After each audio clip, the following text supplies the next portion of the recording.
पिछले एपिसोड में हमने देखा कि डीमन जनरल मूफी ने मुलिहाई को प्राइवेट बैटल के लिए चैलेंज किया था। उसी इनविटेशन को लेकर वियांग वहां पहुंचता है, जो 12 सॉर्ड डिसाइपल्स में से एक था। वहीं वोंगलिंग की एंट्री होते ही वियांग उस पर हमला कर देता है ताकि मास्टर को खुश कर सके, लेकिन वोंगलिंग बिना हिले उसके सारे अटैक्स रोक देता है और उसे जाने का मौका देता है। मगर वियांग अपनी life saving sword energy activate कर देता है और यही उसकी सबसे बड़ी गलती बनती है।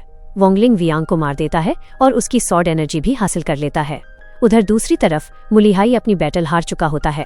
अब डीमन जनरल कंपटीशन में लड़ने की जिम्मेदारी सिर्फ वोंगलिंग पर रह जाती है। एपिसोड 119 की शुरुआत आखिरकार उसी दिन से होती है जिस दिन डीमन जनरल कंपटीशन शुरू होने वाला था। ये मुकाबला इंपीरियल सिटी के आउटर अरीना में रखा गया था, वो जगह जहां हर साल ताकत, चालाकी और खून से किस्मत तय होती है। अरीना के बीच गोल्डन आर्मर पहने एक शख्स आगे आता है। उसका नाम था जी वुजू, हेवनली डीमन सिटी का मैनेजर और ascendant level mid stage cultivator. Arena में पहुंचते ही जी वुजू चारों तरफ नजर डालता है और भारी आवाज में ऐलान करता है कि वो सभी डीमन जनरल्स, कमांडर्स और मार्शल्स का स्वागत करता है। उसकी आवाज के साथ ही माहौल और गंभीर हो जाता है। उसी पल अरीना के बाहर से कई पावरफुल प्रेजेंसेस टेलीपोर्ट होती हैं। ये वाइस मार्शल्स थे। सब कल्टिवेटर्स सम्मान में झुक जाते हैं। इन्हीं में से एक थे वाइस मार्शल जुआन, जिनके पास मास्टर हुआंग बैठे थे। मास्टर हुआंग हल्की मुस्कान के साथ जुआन से कहता है कि वो जल्द ही वाइस मार्शल से मार्शल की पोजीशन पर प्रमोट होने वाले हैं, फिर भी वो खोए खोए से क्यों लग रहे हैं। अरीना की तरफ इशारा करते हुए वो तंज कसता है कि नीचे खड़े डीमन जनरल्स कितने लकी हैं। 2 वाइस मार्शल की सीट्स खाली हैं और ये लोग बिना वैसी मेहनत किए कंपटीशन जीतकर वहां पहुंच जाएंगे। मास्टर जुआन शांत लहजे में जवाब देता है कि इतना सार्कास्टिक होने की जरूरत नहीं है। अगली जनरेशन का स्वागत करना चाहिए, क्योंकि एक दिन यही लोग उन्हें रिप्लेस करेंगे। यही नेचुरल साइकिल है। ये सुनकर मास्टर हुआंग बस हल्का सा मुंह बना लेता है। इसी बीच जी वुजू दोबारा आगे आता है और जोर से ऐलान करता है कि अब पूरे सम्मान के साथ डीमन एम्परर का स्वागत किया जाए। उस पल अरीना में मौजूद हर इंसान खड़ा हो जाता है। डीमन एम्परर की प्रेजेंस महसूस होते ही साफ हो जाता है। इसके बाद जी वुजू रूल समझाना शुरू करता है। वो बताता है कि डीमन एम्परर के आदेश से जो भी इस कंपटीशन को जीतेगा उसे वाइस मार्शल की पोजीशन मिलेगी। साथ ही पाइथन रोब और जेड बेल्ट जैसे बेहद रेयर ट्रेजर्स भी दिए जाएंगे। क्राउड में हलचल मच जाती है। फिर जी वुजू साफ शब्दों में नियम रखता है। हर बैटल में पहले डीमन जनरल लड़ेगा, उसके हारने पर उसका असिस्टेंट उतरेगा। डीमन जनरल और असिस्टेंट दोनों को हराने के बाद ही कोई टीम नेक्स्ट राउंड के लिए क्वालिफाई करेगी। लगातार 4 बैटल्स जीतने पर सेकेंड राउंड में एंट्री मिलेगी। वो आखिरी रूल बताता है, असिस्टेंट को मारना अलाउड है, लेकिन अगर किसी ने डीमन जनरल को जान से मारा तो सजा सिर्फ एक होगी, मौत। ये सुनते ही कई डीमन जनरल्स के चेहरे उड़ जाते हैं। कॉम्पिटिशन ऑफिशियली शुरू हो चुका था। कुछ पल की खामोशी के बाद जी वुजू अगली अनाउंसमेंट करता है। वो कहता है कि पहली बैटल डीमन जनरल शिजियाओ की होगी और जो भी उन्हें चैलेंज करना चाहता है उसके पास सिर्फ 10 सेकंड्स होंगे। अनाउंसमेंट खत्म होते ही शिजियाओ बिना किसी हिचक के आगे बढ़ता है और सीधे अरीना के बीच खड़ा हो जाता है। उसे देखते ही क्राउड में हलचल मच जाती है। आखिर वो टॉप 3 डीमन जनरल्स में से एक था। उसकी ताकत से हर कोई वाकिफ था। दूर खड़ा वोंगलिंग भी मन ही मन सोचता है कि इतना पावरफुल डीमन जनरल, इसे चैलेंज करने की हिम्मत शायद ही कोई करेगा। अरीना में कुछ सेकंड तक सन्नाटा छाया रहता है। कोई आगे नहीं आता। तभी जी वुजू दोबारा याद दिलाते हुए बोलता है कि अभी भी 10 सेकंड्स बाकी हैं, वरना वो खुद किसी चैलेंजर को सिलेक्ट करेगा। उसी पल क्राउड में से एक हाथ उठता है।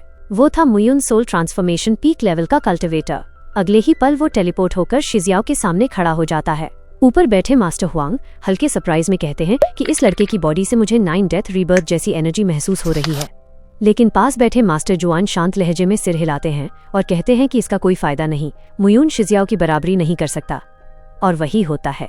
मुयुन जैसे ही अटैक के लिए आगे बढ़ता है, शिजियाओ बस एक उंगली उठाता है। अगले ही पल भयानक थंडर अटैक निकलता है और मुयुन को सीधे हिट कर देता है। वो बुरी तरह घायल होकर गिर पड़ता है। सिचुएशन बिगड़ने से पहले जी वुजू तुरंत बैरियर बनाकर बैटल रोक देता है और अनाउंस करता है कि इस राउंड का विनर शिजियाओ है। शिजियाओ मुयू की तरफ देखता है और कहता है कि अब अपने असिस्टेंट को अरेना में भेजो। मजबूरी में मुयू सिर हिलाता है। तभी अरीना में उतरता है उसका असिस्टेंट मास्टर टीएनजी, एक भारी भरकम fighter, soul transformation peak level cultivator और जायंट स्पिरिट क्लैन से। क्राउड में फुसफुसाहट शुरू हो जाती है, लेकिन वोंगलिंग शांत रहता है। उसके लिए रिजल्ट पहले से साफ था। मान लो टीएनजी जीत भी गया तो आगे संटाओ के सामने टिक नहीं पाएगा। अरीना में टीएनजी अपनी giant spirit gate technique activate करता है। उसका शरीर फैलने लगता है, ताकत कई गुना बढ़ जाती है। वो शिजियाओ को ललकारते हुए हवा में जंप करता है, लेकिन अगले ही पल शिजियाओ गायब हो जाता है। एक झटके में वो टीएनजी के पैरों के बीच से निकलता है और एक ब्रूटल पाम स्ट्राइक से उसे जमीन पर पटक देता है। टेक्निक तुरंत डिसेबल हो जाती है। टीएनजी नॉर्मल फॉर्म में लौट आता है, लेकिन शिजियाओ रुकता नहीं। बिना किसी इमोशन के शिजियाओ आगे बढ़ता है और टीएनजी का एक पैर काट देता है। दर्द से तड़पता हुआ टीएनजी हार मानने की गुहार लगाता है, मगर वोंगलिंग पहले ही समझ चुका होता है इंपीरियल डिक्री डीमन जनरल्स को बचाती है, असिस्टेंट्स को नहीं। शिजियाओ ठंडी आवाज में कहता है कि डीमन जनरल्स को तो मार नहीं सकते, गेम वैसे ही बोरिंग हो गई है, कम से कम असिस्टेंट्स के साथ खेलने की आजादी तो है। अगले ही पल वो टीएनजी को बेरहमी से कुचलकर जान से मार देता है। इस खौफनाक नजारे को देखकर अरीना में खड़े सारे असिस्टेंट्स के चेहरे का रंग उड़ जाता है। कंपटीशन की असली बेरहमी अब सबके सामने आ चुकी थी। शिजियाओ ऊंची आवाज में पुकारता है कि अब मुलीहाई अरीना में आए और पुराना हिसाब बराबर करे। पिछली कंपटीशन में मुलीहाई ने उसके चेहरे पर जो जख्म दिया था उसका निशान आज भी मौजूद था। शिजियाओ बदला चाहता था, लेकिन मुलीहाई शांत स्वर में साफ कह देता है कि वो मुफी से हार चुका है और एग्रीमेंट के मुताबिक इस कंपटीशन में हिस्सा नहीं ले सकता। ये सुनते ही शिजियाओ की नजर सीधे वोंगलिंग पर जाती है। वो कहता है कि फिर अपना असिस्टेंट भेजो। जवाब में वोंगलिंग हल्की मुस्कान के साथ आगे बढ़ता है और एटीट्यूड में बोलता है कि ऐसी बैटल जिसमें वो किसी को मार नहीं सकता, उसमें उसे कोई मजा नहीं आता, इसलिए वो ऑफर रिजेक्ट करता है। पूरा अरीना शॉक में चला जाता है। लोग फुसफुसाने लगते हैं कि एक आउटसाइडर डीमन जनरल से इस तरह बात कर रहा है। बीच में जी वुजू दखल देता है और रूल्स याद दिलाते हुए कहता है कि शिजियाओ दोनों बैटल्स जीत चुका है, इसलिए उसे नेक्स्ट राउंड में एंट्री मिल चुकी है। शिजियाओ पीछे हटता है, लेकिन जाते जाते मन ही मन सोचता है कि मुलीहाई तो बाहर है, लेकिन अगर वोंगलिंग सामने आया तो वो उसे टुकड़ों में काट देगा। इसके बाद जी वुजू की नजर आखिरकार वोंगलिंग पर पड़ती है और वो उसे अगले बैटल के लिए अरीना में आने का इशारा करता है। वोंगलिंग जैसे ही अरीना में कदम रखता है, ऊपर बैठे मास्टर जुआन हल्के से चौंक जाते हैं। उनके पास बैठे मास्टर हुआंग क्यूरियोसिटी से पूछते हैं कि क्या वो इस लड़के को जानते हैं। मास्टर जुआन शांत लेकिन कॉन्फिडेंट अंदाज में कहता है कि वो उसे पर्सनली नहीं जानता, लेकिन इतना तय है कि ये नौजवान कंपटीशन के टॉप 3 में जरूर होगा, हो सकता है नंबर 1 भी बने। मास्टर हुआंग को ये बात मजाक लगती है। उसके हिसाब से वोंगलिंग बस एक आउटसाइडर है, सोल ट्रांसफॉर्मेशन पीक लेवल का कल्टिवेटर जो डीमन जनरल्स के बीच टिक नहीं पाएगा।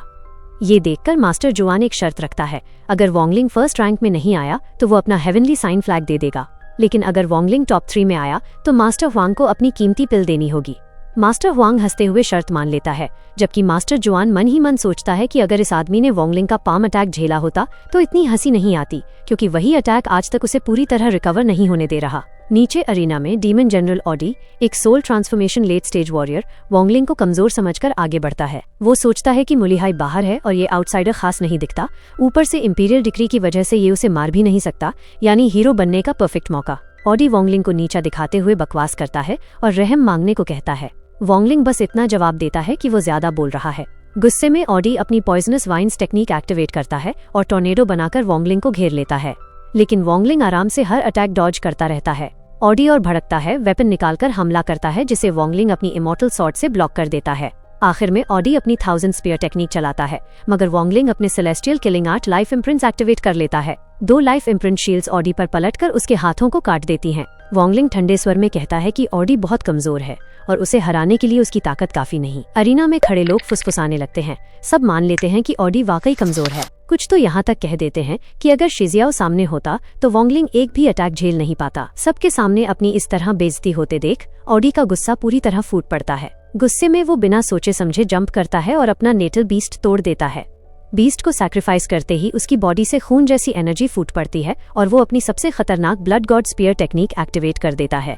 ये देखकर मुलीहाई समेत अरीना में मौजूद कई लोग शॉक में आ जाते हैं, क्योंकि सब जानते थे कि यही ऑडी की अल्टीमेट टेक्निक है। खून से बनी स्पीयर को पकड़कर ऑडी पूरी ताकत से वोंगलिंग की तरफ दौड़ता है, लेकिन वोंगलिंग के चेहरे पर जरा भी टेंशन नहीं होती।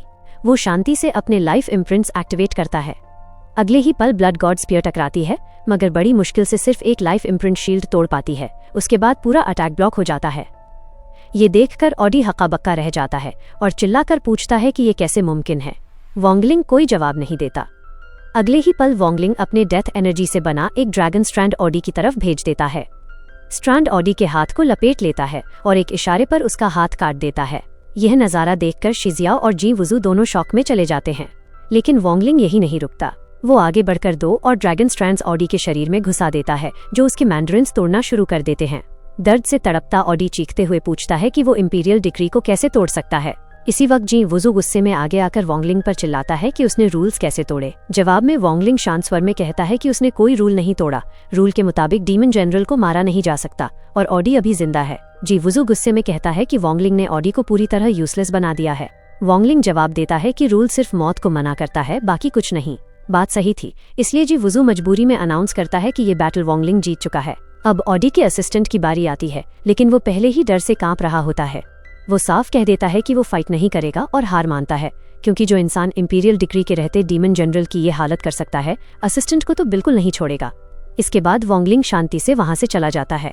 एक ही दिन में मुलीहाई की तरफ से लड़ते हुए वोंगलिंग 4 बैटल्स लड़ता है और चारों जीत लेता है। वोंगलिंग और मुलीहाई ऑफिशियली सेकंड राउंड के लिए क्वालिफाई कर जाते हैं। दूसरी तरफ जी वुजू का गुस्सा और बढ़ जाता है, क्योंकि उसकी नजर में वोंगलिंग सिर्फ जीत नहीं रहा था, बल्कि डीमन जनरल्स की इज्जत भी तोड़ रहा था। इसी बीच वैंगलिंग मुलीहाई के पास आकर खड़ा होता है। मुलीहाई समझाते हुए बोलता है कि जी वुजू इतना एरोगेंट इसलिए है क्योंकि उसके पीछे डीमन एम्परर है, लेकिन जिस दिन वोंगलिंग एम्परर का फेवर जीत लेगा, उसी दिन जी वुजू आवाज भी नहीं उठा पाएगा। वोंगलिंग बेपरवाही से जवाब देता है कि उसे जी वुजू की कोई परवाह नहीं है। सेकंड राउंड शुरू होने में अभी वक्त था, इसलिए वोंगलिंग अरीना से बाहर निकलने लगता है। अरीना से निकलते वक्त वोंगलिंग की नजर अचानक एक अजीब सीन पर पड़ती है। वो देखता है कि डीमन एम्परर के रूम के बाहर एक लड़की बैठी हुई है। वोंगलिंग अपने मन में सोचता है कि कहीं ये एम्परर सॉर्ड की सोल तो नहीं। शक सही निकलता है। बिना एक पल गंवाए वोंगलिंग तुरंत टेलीपोर्ट करके वहां से गायब हो जाता है, लेकिन उसी समय एम्परर सॉर्ड भी वोंगलिंग की ऑरा फील कर लेती है। उसकी आंखों में गुस्सा और जिद साफ झलकती है। एम्परर सॉर्ड मन ही मन बुदबुदाती है कि वो यहीं कहीं है। अगले ही पल वो तेजी से इंपीरियल सिटी के अंदर मूव करने लगती है, चारों तरफ वोंगलिंग को ढूंढते हुए। जरा सी चूक होती तो वोंगलिंग का पकड़ा जाना तय था। इसी बीच अचानक लिंजुआन जोश में वोंगलिंग के सामने आ जाता है। उसकी आंखों में अलग ही चमक थी। लिंजुआन उत्साह में बोलता है कि उसने लिटिल ब्लैक से कुछ नई स्पेशल टेक्निक सीखी हैं और वो एम्परर सॉर्ड की सोल को सबक सिखाना चाहता है। वोंगलिंग कुछ पल चुप रहता है।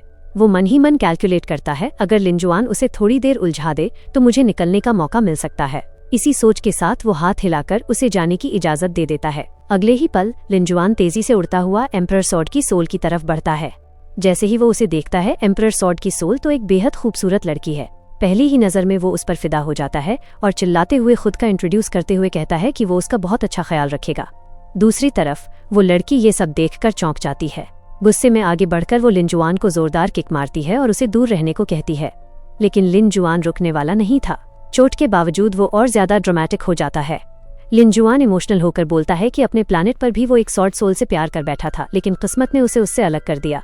अब हेवन ने फिर से उसे मौका दिया है और वो इस बार पीछे नहीं हटेगा। ये कहते हुए वो फिर से उसका रास्ता रोक लेता है और बेहुदा बातें करने लगता है। लड़की गुस्से में थप्पड़ मारने की कोशिश करती है, लेकिन लिंजुआन हद पार करते हुए उसका हाथ पर किस कर लेता है। लड़की गुस्से से उसे देखती है, उसे गंदा कहती है और वहां से भाग जाती है। लिंजुआन तुरंत उसके पीछे दौड़ पड़ता है, शादी तक की बातें चिल्लाते हुए। तभी वोंगलिंग इंटरवीन करता है। एक ही झटके में वो लिंजुआन को खींचकर वापस अपने पास बुला लेता है। अचानक रोके जाने से लिंजुआन पूरी तरह टूट जाता है। उसे समझ भी नहीं आता कि अभी अभी उसके सच्चे प्यार के साथ क्या हुआ। लिंजुआन रोते धोते ड्रामेटिक अंदाज में वोंगलिंग पर आरोप लगाने लगता है। लिंजुआन शिकायत करता है कि वोंगलिंग ने उसे क्यों वापस बुला लिया, वो तो एम्परर सॉर्ड की सोल को पटा ही लेता।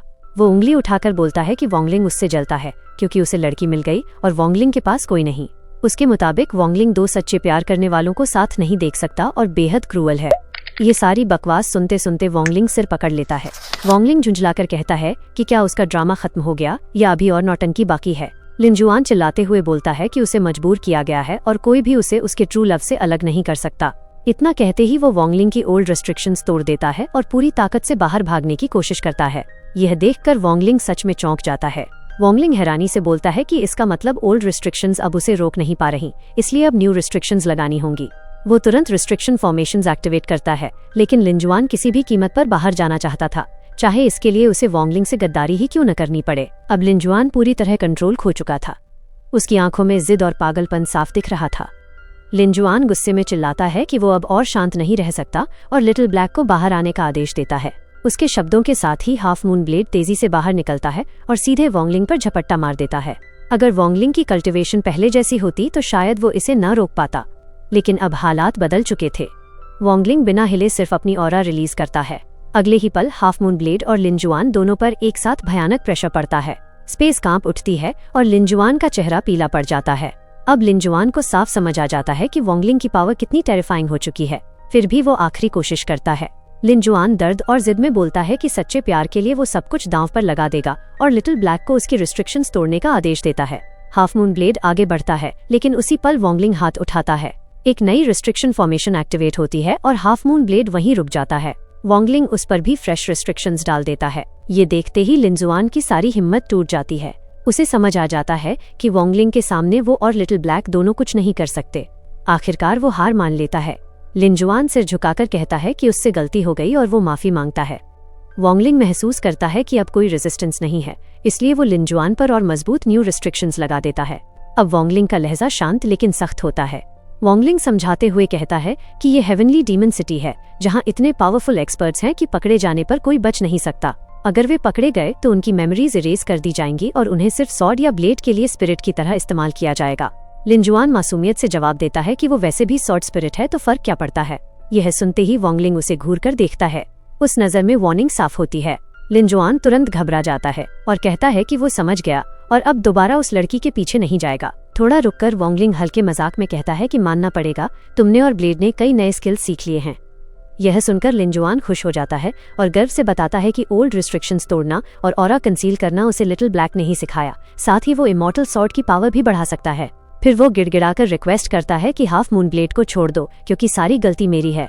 वोंगलिंग कुछ पल चुप रहता है, फिर उसे माफ कर देता है और वहाँ से चुपचाप चला जाता है। लेकिन कहानी यहीं खत्म नहीं होती। पीछे खड़ा लिनजुआन जाते हुए वोंगलिंग को देखता है और मन ही मन सोचता है कि पता नहीं वो दोबारा उस खूबसूरत लड़की से कब मिलेगा। साफ था, इतना सब होने के बाद भी लिनजुआन अब तक बिल्कुल नहीं सुधरा। दृश्य शिफ्ट होकर वोंगलिंग के कमरे में आता है। वो शांति से दिया जला रहा होता है। तभी उसे महसूस होता है कि कुछ लोग उससे मिलने आए हैं। बाहर आते ही वह देखता है कि सामने कई डीमन जनरल्स के असिस्टेंट्स खड़े हैं। उनमें से एक आगे बढ़कर सम्मान से कहता है कि उन्होंने प्लैनेट यानियन में वोंगलिंग के बारे में सुना था और वो सच में अपनी रेप्यूटेशन जैसा ही महान कल्टिवेटर निकला। दूसरा असिस्टेंट डर और गुस्से के साथ जोड़ता है कि इस प्रतियोगिता में सिर्फ वोंगलिंग ही ऐसा है जो डीमन जनरल्स को नुकसान पहुंचा सकता है। एक और असिस्टेंट बोलता है, इंपीरियल डिक्री डीमन जनरल्स की जान बचा रही है, लेकिन असिस्टेंट्स की जिंदगी की कोई कीमत नहीं। उन्हें सिर्फ ब्लेड्स तेज करने के टूल्स की तरह इस्तेमाल किया जा रहा है। मिलिट्री मेरिट्स मिलेंगे, लेकिन जिंदा रहना ही मुश्किल लग रहा है। आखिर में वो साफ कह देता है कि उन्होंने विथड्रॉ करने का फैसला कर लिया है। सभी असिस्टेंट्स वोंगलिंग को सल्यूट करते हैं और बताते हैं कि वे उसके खिलाफ पार्टिसिपेट नहीं करेंगे। वोंगलिंग बस सिर हिलाकर उन्हें विदा कर देता है। उनके जाने के बाद वोंगलिंग अकेला खड़ा सोचता है कि ये सच है, इंपीरियल डिक्री डीमन जनरल्स को प्रोटेक्ट कर रही है, लेकिन अब वह खुद जी वुजू के निशाने पर है और वो आसानी से शांत नहीं बैठेगा। थोड़ी देर बाद दृश्य फिर बदलता है। वोंगलिंग उसी नहर के किनारे पहुंचता है, वही शांत जगह और वही कश्ती में वही मिस्टीरियस आदमी बैठा होता है, जिसे वोंगलिंग अब भी नहीं जानता कि वो असल में डीमन एम्परर है। आदमी मुस्कुराकर उसे वाइन के लिए इनवाइट करता है। वोंगलिंग बिना झिझक टेलीपोर्ट करके कश्ती में बैठ जाता है। वह आदमी हल्के से कहता है कि मिंगजुआन सितार बजाना शुरू करे। धीमा संगीत, ठंडी हवा और वाइन के साथ वोंगलिंग का दिमाग साफ होने लगता है। वो मन ही मन अपनी जर्नी याद करता है। फाउंडेशन लेवल से सोल ट्रांसफॉर्मेशन तक पहुंचने के लिए कितनी बार उसने लाइफ एंड डेथ सिचुएशंस झेली हैं। उसे असिस्टेंट्स की बातें याद आती हैं, जिन्होंने सेफ रास्ता चुनने की सलाह दी थी। वोंगलिंग सोचता है कि अगर उसने आसान रास्ता चुना होता तो आज वो हेवन का पपेट बन चुका होता। उसने हमेशा डेंजरस रास्ता चुना, चाहे उसका अंत मौत ही क्यों ना हो। उसकी कल्टिवेशन जर्नी शुरू से ही हेवन के खिलाफ रही है। अब उसे सब साफ समझ आ जाता है। कल्टिवेशन उसके लिए सिर्फ पावर नहीं, बल्कि फ्रीडम है। शायद यही उसकी डाव है। अचानक वोंगलिंग खड़ा होता है और बिना कुछ कहे टेलीपोर्ट करके वहां से चला जाता है। दूर से उसे जाता हुआ देखकर डीमन एम्परर मन में सोचता है कि इस लड़के का रिजॉल्व वाकई अनप्रेडिक्टेबल है। कहीं यही वो इंसान तो नहीं जिसका उसके एंसेस्टर्स इंतजार कर रहे थे। इसी गहरी क्यूरियोसिटी के साथ ये एपिसोड यहीं पर खत्म हो जाता है।